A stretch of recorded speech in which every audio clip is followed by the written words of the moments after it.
Explain to this 43-year-old woman how important Twitch is. I'd say it was important. I said it's a big platform. I don't care. Welcome to Movie Pain or Pleasure Podcast, the show that we realized a few people besides our parents watch, namely parents of kids we used to teach in Taekwondo. AJ is eating pretzels. I don't care if it's bad etiquette. It's been a long week. He's eating pretzels. I've had a very long week with work. I am drinking, and you're hitting your leg, the rest of the Goldschlager that I opened when we did our Elvis episode, and I took half a hydrocodone for really bad menstrual cramps. So that's going to be an interesting combination. Okay. So, yeah, anyway. So, what are we talking about? Setup. We had a whole video set up for Left Behind with Kirk, Suck a Dick Cameron. And it was so fucking boring. I mean, the movie, and, like, we didn't even have enough shit to talk about. It was just like, I don't even want to put this out. So, found out that Nicolas Cage has his own version of this film. Yes. And I was like, fuck yes, we'll rewatch it, the Nicolas Cage version, and then we'll do an episode.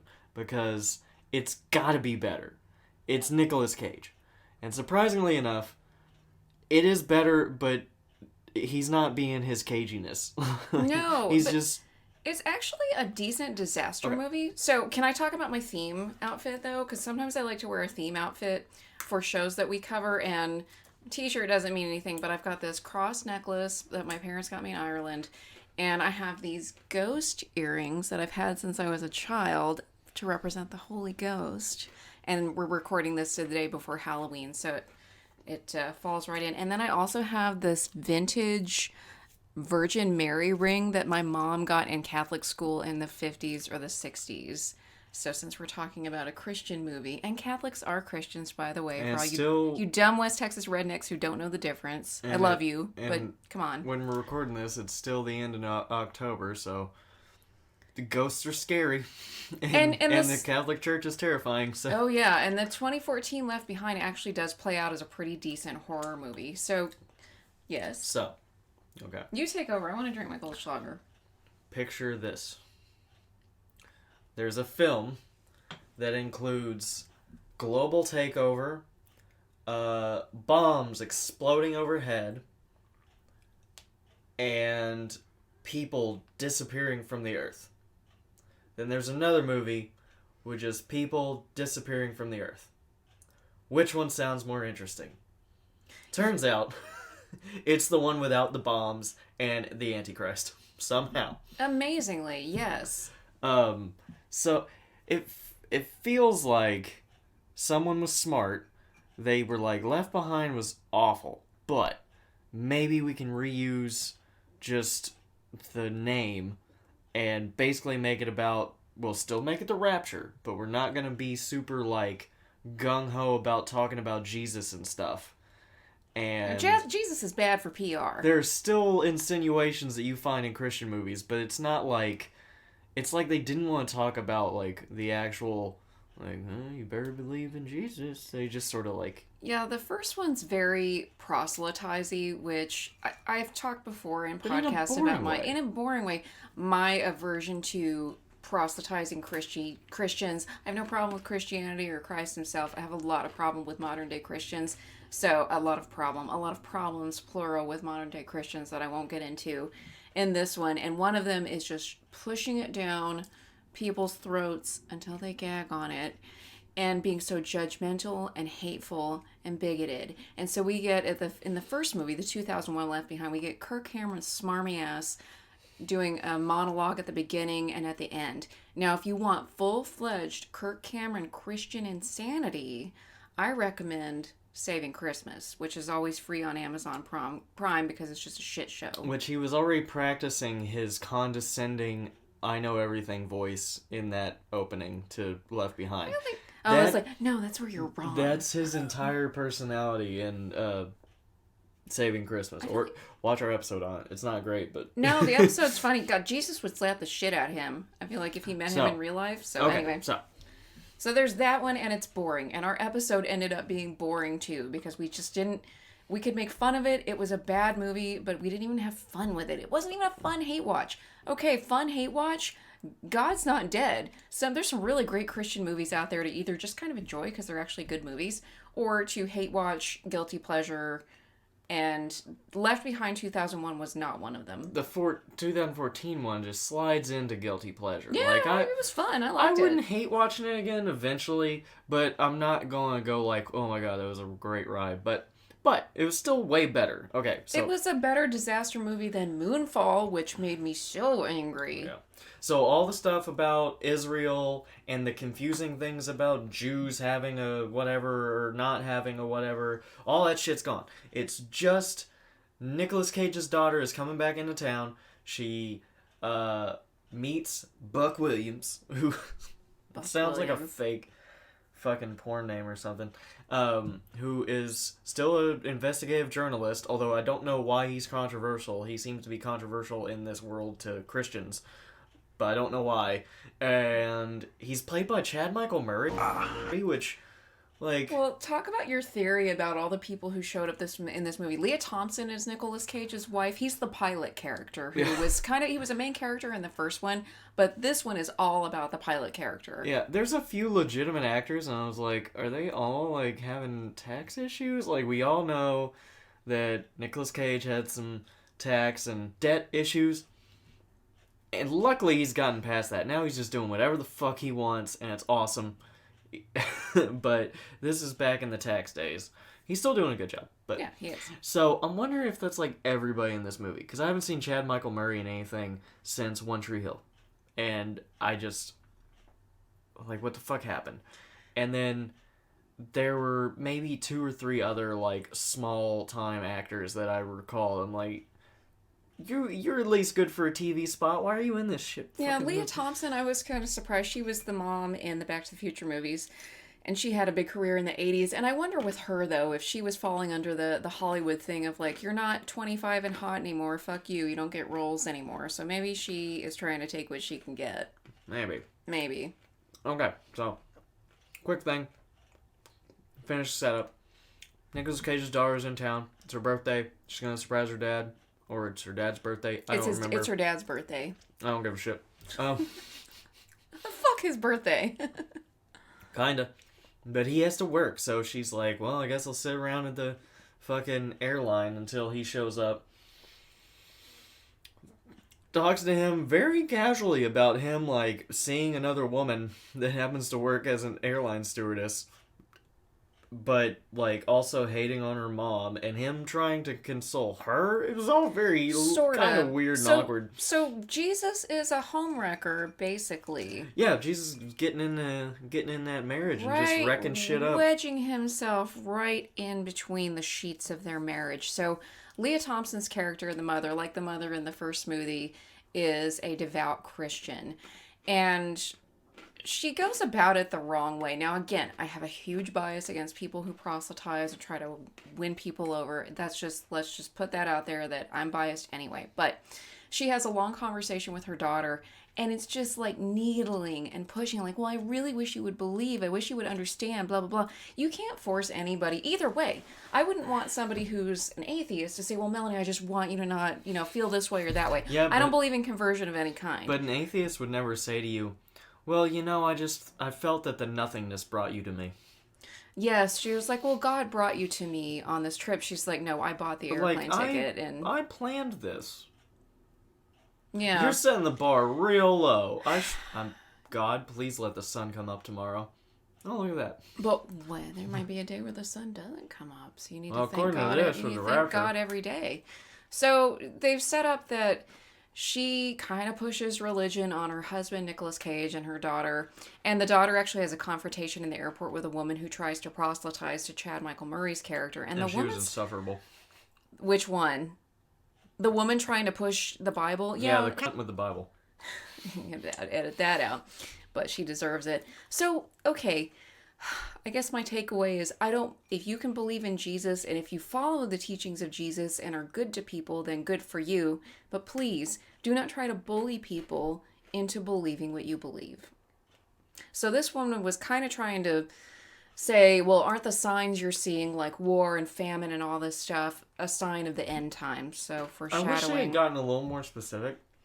Because, okay, sorry. I'm good. People multiple times were like, we've heard about this. They told us about all the signs. In great detail. How do they know? Even though the only thing that actually happens for the people on the airplane is people disappear. That's the only sign they have. Like, they don't know what's going on in the outside world. And Nicolas Cage at one point is like, well, how could she know? She must, it has to be the Bible. It has to be true. And it's just really vague and weird. It is. I looked up a bunch of Bible quotes that talk about the rapture and the end times, and there's the book of Revelations, which is kind of its own thing, but there are things from Thessalonians and the Gospels, and it's all kind of vague. It's kind of like God saying, I'm going to come back, you don't know when. My favorite one is where it says, they'll come like a thief in the night. I just think poetically it's a nice way to phrase that. So, there is some good poetry in the Bible. That's one of them. I like that. I like how it's phrased. Bad-mouthing thieves. Thieves come during the daytime when you're out at work. Not anymore. A lot of people work from home. Yeah, that's true. Yeah. Anyway. So she tries to push her loose. So Nicolas Cage and his daughter are kind of bonding over the fact that his wife, her mother, is a Jesus freak, and it's a strain on their marriage. And he even says things like, we were young and dumb when we got married, and people change from 22 to 50, and basically, and we think she's okay with him kind of thinking, maybe this is the end of their marriage. She writes a note to him that's revealed later that we realize, no, she's really hurting over the possible demise of her parents' marriage. I'm not rolling up my sleeves to, show off my guns and my tattoos. I'm just kind of warm. Anyway. It's November, or October, and it's still really hot. Okay, so the one bad thing, while this is a better movie, better actors, better budget, better camera, better literally everything except for the little kid that was super annoying. He sucked. Obviously related to someone who was a producer or something. Really annoying. But other than all those things, it does take a while for the rapture to actually happen. And the whole time, because we watched the original one, we were like, okay, so when is this all gonna build up and they're gonna get off and then nope, the whole thing is inside the fucking airplane. Yeah. Which is cool. It's fine. They brought it down to just, we're doing a disaster movie, sorta. Yeah.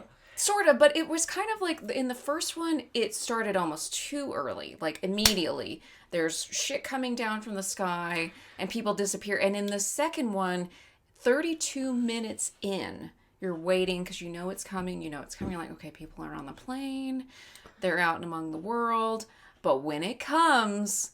it's a good jump scare. It is a good jump scare. It was legitimately freaky whenever the rapture finally happens. Nicolas Cage's daughter is having a moment. I don't remember. She's hugging her little brother. She's having Chloe. a moment with her little brother, and she's like, "Aw," and then I love you. I miss you,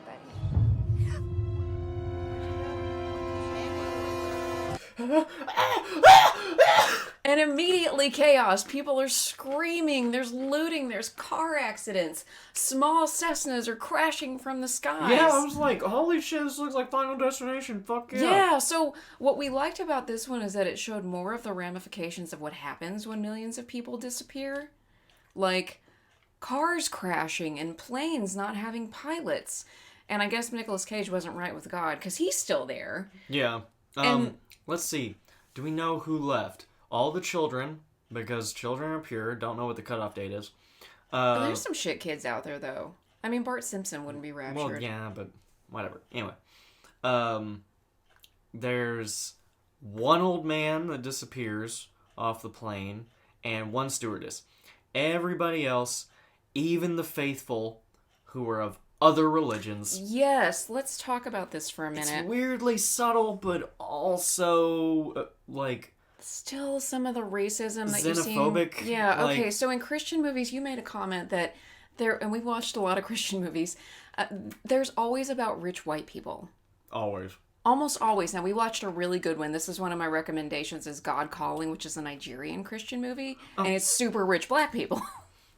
Which is an awesome movie. Except for Where Hope Grows, but the main guy used to be rich. He was like a Kenny Powers character. He was he like was a minor a league baseball player. So, always rich people. rich white dudes. Now, black people, almost always, there's a couple who are pastors, but they're usually homeless, and it's usually sort of insinuated that maybe they're God. Yeah, so when we see black... But they're wise. When we see black people in Christian movies, it's always kind of a side character, and I'm going to use an offensive term, but this is a term used in literature, the magical Negro character. I feel gross for saying that, but that is a trope we see in literature. We see it in Stephen King quite a bit, where there's a black character... Although he did it better. He did it better! I gotta admit. Yeah, but we see a black character who... is, and Aries Spears even did a parody of it on Mad TV one time, who is, maybe they're a homeless person or they're this or that, but they're kind of come in as a deus ex machina to teach the main character a lesson. So it's this one-dimensional black character who's wise beyond their years, and...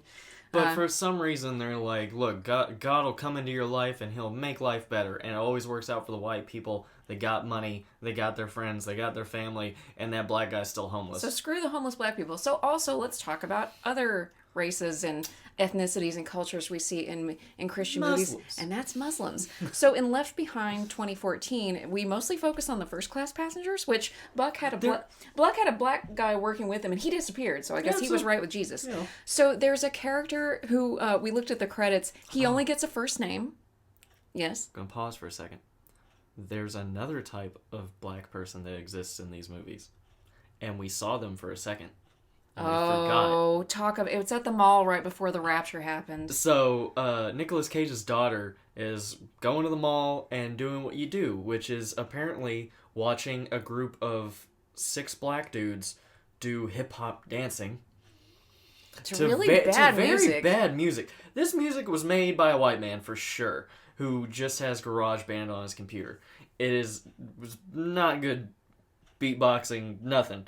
And it was just, well, that's what they do, right? Like, groups of black people get together and show white people their hip-hop dancing. That's it. It's weird. They're always doing that or football or basketball. Mm-hmm. They're always doing, like, what I feel like white Christians just see black people doing on TV. Not like real black people. Yeah. In real life. So, okay, in the first class cabin, which they spend most of the time on, we do have Jordan Sparks, who was on American Idol, and she's actually the daughter of a football player, but she is the wife of a football player with her little daughter in the movie. And she's pretty understated for a while, and then there's a weird twist with her at the end. And then also we have Hasid, first name only. All the other characters have a first and last name, but it's a Muslim man named Hasid. And we kind of see his kindness at the beginning because there's a man who's a little person and he's trying to put his luggage into the overhead compartment. And the guy comes over to help him and the little man is kind of angry about it. He was like, no, I don't need your help. And so, and we see the Muslim man praying. So we're like, why didn't he go to heaven? Because he's a Muslim. So there's he specifically is the first person to stand up and ask to pray with somebody. Yeah, he mentioned praying in the first, so he was kind of onto it from the beginning. Now, it's not as overt as, say, God's Not Dead, which was incredibly racist. That one was about really Chinese bad. people, about Muslim people. It's still like a guilty pleasure movie because it's so ridiculous. Anyway, so first name Hasid, nice dude, but just God doesn't love him because he's a Muslim, I guess. Yeah, so they've got to do that in the Christian movies. And honestly, they're a little understated in how they kind of suspect a little bit that it's a terrorist attack, that all these people disappear. So, but then I'm kind of like, that's probably accurate with the way people are. We saw what happened after 9/11. Something happens on a plane, and they're still going to look to the brown guy and be like, what'd your people do? It was kind of funny. His whole reaction to being accused of being a terrorist isn't like, fuck you, I'm not a terrorist. I just happen to be Muslim. He was like, you think fucking terrorists came up with a phase gun that can, like, remove people from existence? That's ridiculous. They don't have those type of technologies. They have bombs. They have guns. We thought that would be kind of funny if he just started listing it all. Yeah, like, look, I've done this for 17 years. We don't have that shit yet. Yeah. So, anyway, people of color are still not quite represented, but it's a Christian movie, and this is a low-budget movie, so they're not that good at it. Also, fuck, ads are so loud on these free things. We watched it on Amazon Prime, but it was through Freevee. My God. I'm not gonna buy your shit if you're screaming at me. Streaming services who want to put ads in, I'll watch the ads since I can't skip through them. Like Nicolas Cage is just having a calm conversation. We need to find out what happened to all these people. I need you to go back there and get me that book or whatever was in that little girl's stuff. I need to find out what's going on. Keratin exists inside of our hair products. Buy our hair products with keratin. Matt. Yeah. That was the So that was level. really annoying because they didn't really choose good points to put that, because I was starting to really get into it, like, oh, it's a really poignant moment, or it's really scary. Terrible fucking moment. And then all of a sudden, hey, do you get hot flashes? Do you have menopause? I'm like, not yet, but soon. Can you dial it back a little bit? Every time I thought it was part of the movie. It didn't matter what it was. Especially, there was that particular one. It was always a woman doing like a like man on the like street a type news of thing, yeah. thing. So I was like, oh, we're cutting to the news that exists inside this universe. And they were going like, Tom, there's 330 dead down here at the local church where everyone drank Kool-Aid. Nope, it's just menopause stuff. Hey, getting hot flashes with menopause is a thing? I'm like, yeah, I might actually be experiencing one right now. So, anyway. That's just Texas. That's just Texas in the fall and being in your 40s. So, anyway, they do have a few callbacks. One of the best ones, the original one, was after they show all the people disappeared, they go to the neighborhood where the pilot's family lives, and there's a sad dog. And he's there with the clothes. And if you've seen, Futurama fans, you know what episode I'm talking about. The one with Fry's dog. It was the saddest thing I've ever seen. I was waiting for that to happen. So, and they for do. So long in the movie. They eventually get to it. They do. They get to the neighborhood, and there's a sad dog. So, all dogs don't go to heaven. And there was a funny little joke about somebody was trying to calm down the old one. Oh, it was his seed was trying to calm down the old woman because, another big part of the movie, while all this is happening, the airplane is running out of fuel. And that's the disaster part. That's... And he can't land anywhere. And Chad Michael Murray is Kirk Cameron's character, and which, funnily enough, his name is, actually Cameron or something, which I wonder if that was just a nod. I didn't know if that was a little nod or a throwback. So, okay, cool. But he's, way more chill and a part of just what's naturally going on in the situation instead of being like, oh, I went over here and I found this info and this guy screamed to me right in my face about how, don't you know? They're doing the thing. No, nobody knows, you crazy fucking... He does take a camera around at one point and try to document, and he's trying to help, and he's kind of going back and reporting back to Nicolas Cage in the cockpit. And he accidentally becomes, the co-pilot or whatever. Because he's trying to keep people calm. So... Yeah, but there's no, Randall Flagg character. So Randall Flagg is the main antagonist in Stephen King's The Stand, which is his kind of apocalyptic book. This movie actually felt Stephen King-ish. It did feel Stephen King-ish. In The Stand, there's a whole chapter dedicated to just people that died after everybody else died. I'm glad you brought that up. My favorite chapter in The Stand, it's we go away from the main character. It's kind of a breather from the main characters, and it's a little boy who falls down a well, and somebody who actually accidentally shoots himself while cleaning their gun. Another guy that snorts coke, and he doesn't realize it's just straight up pure coke, and he ODs immediately. And it's this whole long chapter. It's wonderful. I love Stephen King for weird, macabre stuff like that. It felt like that. This is that movie where we're actually just gonna look into what happens after this big rapture thing happens. I kind of and maybe it helps our brains digest it because it's this worldwide apocalyptic event that happened. And I think if you showed everything all over the entire world, it would be kind of overwhelming. So it's nice to just say, let's focus on these 10 people for this one moment in time. And then we'll expand. And that really kept my attention more than jumping all over the place the way the first movie did. With all the different characters, and Kirk Cameron's still able to get on flights back and forth from Chicago to New York all the time, which that didn't make any sense.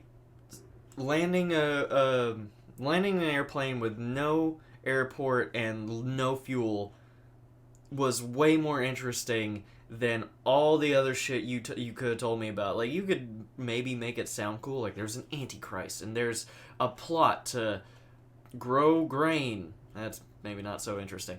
But there's stuff that I would be like, okay, I mean, I'm into some Antichrist taking over shit type of film, but no. Like, the one that turned out great, well, not great, the one that turned out way better by comparison is just a few decent people that I can sort of deal with, one asshole who happens to be a little person that hates everybody because they assume that they have to do stuff for him, which is kind of a cool concept, and a Muslim guy. Like, I don't know. Yeah, That's all I needed. And they don't do much with Jordan Sparks' character until close to the end. And she all of a sudden pulls a gun on everybody in the first class cabin because her daughter has disappeared. And she, after freaking out initially, she's pretty quiet for the rest of it. And my thing is, this is my part where I'm like, this is what I question. And I wish we had this as a running gag in all of our movies because we do this a lot. We'll watch something about supernatural stuff or disaster stuff, really outlandish things where you suspend your disbelief. And you're like, okay, space travel, whatever. The moon's falling, whatever. And there's something stupid that happens. And you're like, that's dumb. That wouldn't really happen. We go, this is what you question. So mine was like, how'd she get a gun post 9/11 on a first class cabin? Like, I know you can put it in your checked luggage. You can't put that shit in your carry-on. Maybe in Texas you can now. I don't know. No, this is America. You can't just... So she's got a gun, unless it's a Fast and Furious movie, which everybody has guns and cars everywhere. But she pulls a gun, and understandably, she's really losing her shit because she thinks, we didn't know this, there's trouble in paradise with her rich football player husband. Maybe they're getting a divorce.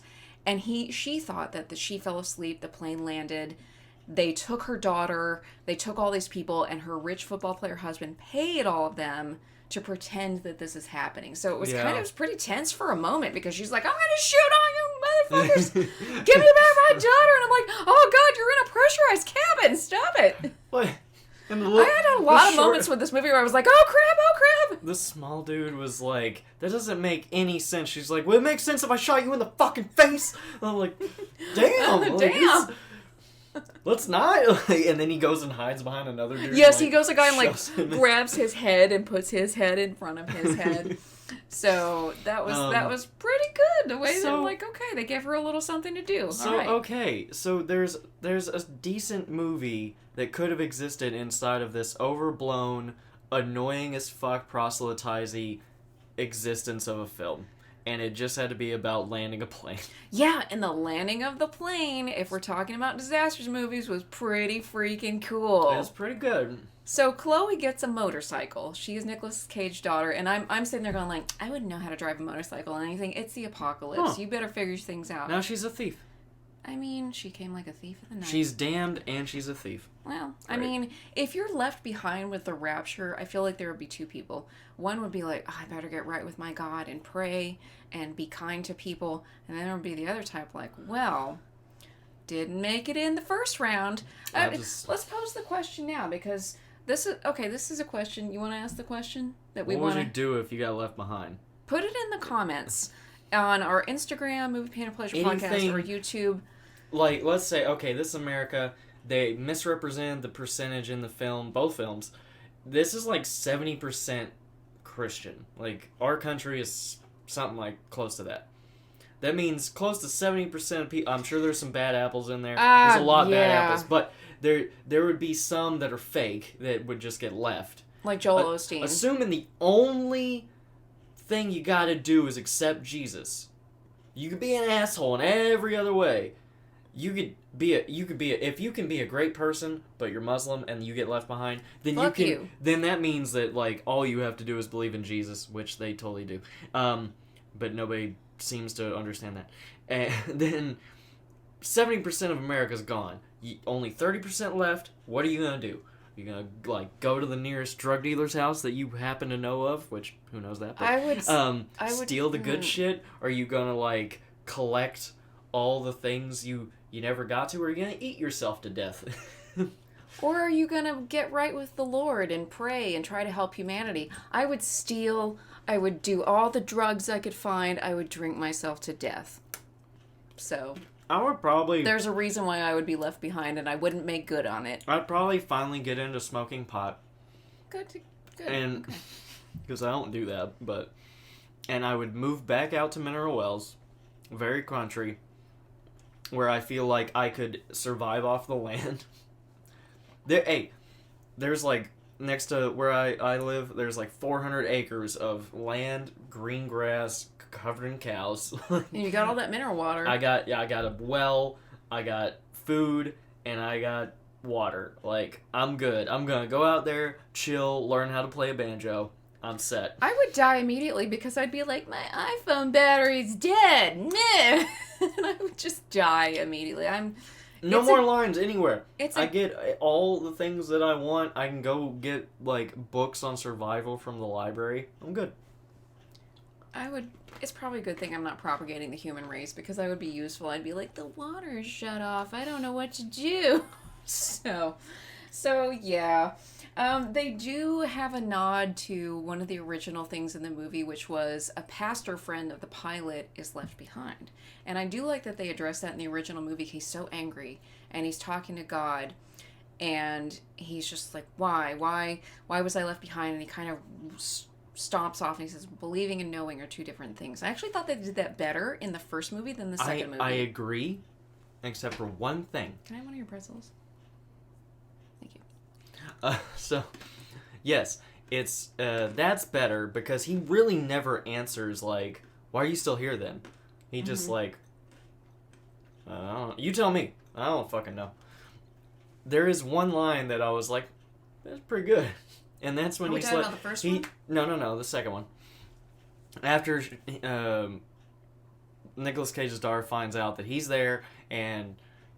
this is the rapture, and he's trying to tell her, like, look, it's all in the book, I'm telling you, and she's just like, Listen to you. Why should I? You didn't even listen to you.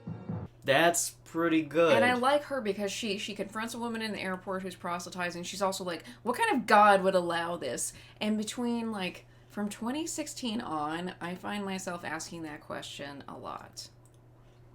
So... way to bring down the room. So anyway, if you just combine those two, it's great. Yeah, so let's talk about... So the ending of the first one is pretty anticlimactic. The Antichrist guy shoots a couple of people at the UN. I know, I'm so jaded because I see all these action movies and I'm like, let's they shoot some people, they're dead, whatever. And so Kirk Cameron's just like, well, I'm going to fuck off to this church where the good guys are hiding. And that's the end. And they were obviously setting up for sequels, which there are sequels to that movie.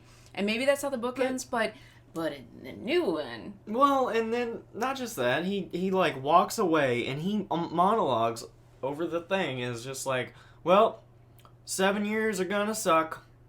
I guess I'll live here with my cool new Christian family. And that's it. That's it. That's not a good setup. That's a terrible setup. That doesn't leave me feeling like you're gonna do anything. Like, yeah, I really want to see, like, it's not like, oh, we're gearing up for a battle or anything. Like, you guys! Like, give me something. You're just like, well, he won. Yep, that's it. So, let's talk about, once you explain what happened, we gotta lay on the plane. In the second movie, in Left Behind 2014, starring Nicolas Cage. So, the big thing is, how are they gonna land this plane? All the airports are full. They're out of fuel. What are they gonna do? So Chloe steals a motorcycle, and that's where we got sidetracked, because we talked about what we would do if we were left behind. I would knock over motorcycles, because I see them all lined up, and I just want to go, boop, knock them over. So she steals a motorcycle instead of knocking it over. And why don't you explain the rest of it? Because it's pretty cool, actually. If we're thinking of it as a disaster horror movie, it was cool. So, we live in Fort Worth. Everyone from Fort Worth knows that there's just lanes of road that are being worked on for years on end. Construction everywhere. So she finds such a similar place wherever they're from. New York City. Syracuse. They're in New York City. And decides that she has to get up there and clear the area. She's getting like steamrollers and big ass trucks and shit. And then Nicolas Cage finally gets hold of her on a satellite fucking phone. And she finds out, okay, she needs to set them up like something for them to see by because it's dark. And Nicolas Cage is night blind, like me. And they need a mile of runway. They have just under a mile. And her great idea, which I approve of, is to explode some shit. That was cool, but can I stop for a moment? Because I learned something from watching this movie. He asked her to look on her compass app on her phone and give the coordinates. My first of... And I'm like, my phone has a compass app? So I'm immediately scrolling through, and then I pull it up and I play with it, and I start moving it around to see the compass move. I immediately started talking shit. I was like, what the fuck kind of stupid shit is this? Thought There's no way that you just go like, oh, there, compass app. Like, what the fuck kind of use is that? It's helpful if you're trying to land a plane on a stretch of highway. In a Rapture film. Yeah. That's the only reason that this... Or if you get lost. When does that work? I don't know. I've never gotten lost. Anyway. That's what my GPS is for. Anyway, if you're holding on to your iPhone, I seriously doubt you're in a place where you can just be like, oh, I'll just compass my way and actually be able to read it. Oh, yeah, I can't read a compass for shit. I feel like you would just... If you're already in that situation, you're probably the type of person that if you could read that shit, you can go by the sun. You probably wouldn't be in that situation in the first place. So anyway. She compasses herself. She tells them where she's at. They're like, cool. She explodes some shit so they have some cool, pretty lights to look at. Also cool. And then she almost dies because she gets stuck in the truck that she almost knocks off the bridge trying to get through all this shit that's in the way. And never gets out of it. No, like, bitch, the plane's coming down. Get out of the She's truck. just like, I'll duck. And they happen to glide over her. They just barely don't hit a giant gasoline tank. And... They do, though, because it blows up. Did they? Yeah. And then they do the thing where they put that inflatable slide out on the plane for an emergency landing, and people like jump and land on. I think that would be. And then I would never somebody just yeets the little dude out the fucking yeah, door. because he's hesitating, and Hasid's like, "Get the fuck out!" Yeah, he's been fucking with Hasid the whole film. So Hasid walks up behind him. I'm just being helpful, and just shoves him over the edge, and he rolls. Yeah. Like... Although the one thing I didn't like this is like we have a plane trip coming up in I don't know 9 months from now, and this is already making me feel like, oh, I don't know if I want to get on this flight. You gotta deal with it. So yeah. Hopefully our airline passengers and pilot are atheists, I guess. I hope so. Hope they are not right with their God. Or maybe they'll be Buddhists. I'm sure that... Would, like, most of the east side of the world be cool? Like, they're still running shit? Like, everything's fine? I don't know, because I don't I don't know what I believe in anymore. I mean, there's a decent number of Catholics in Korea, but other than that... Sorry, guys. Anyway. So it ends with just Chloe, the daughter, standing hand in hand with her dad, Nicolas Cage, and Chad Michael Murray, and they're like, well, we got a lot of work to do, and it's like, okay, that's a good way to end a disaster movie. Like, they're safe, they're alive, but everything has gone to shit, so it's not all magically wrapped up. And it's not anticlimactic because it's still like, oh god, everything's awful, what are you going to do? But it kind of leaves you as a good, like, cliffhanger, like, okay, they landed, but now what? And so you almost want to know what happens next.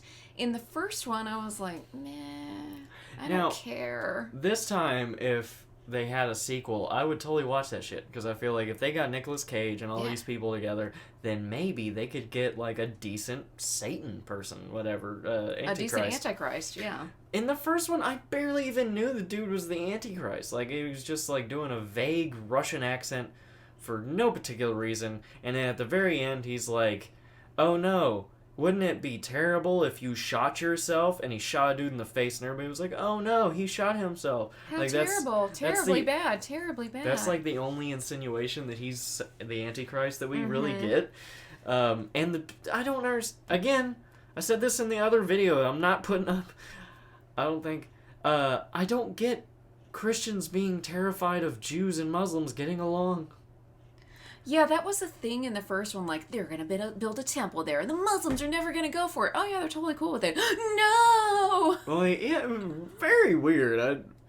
Like, shouldn't we all get along? Yeah. Like, so fucking weird assholes. And they downplay, like, they still basically be like, those who believe in Christ were taken in the rapture. You can't, undo all the source material, but the Left Behind 2014 really read as more of a disaster movie than a Christian movie. It was still subtly Christian. Like, it has to be. They always walked all the way up to the line, and right before they said Jesus, they were like, no.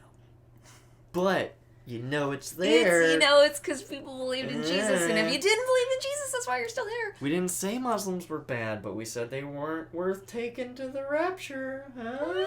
So, fuckers. okay. Like, look, if God's gonna do something, it's not gonna be based on some arbitrary if you happen to have been raised in the right family and believe the right God. Well, believing in the right God doesn't mean you're a good person.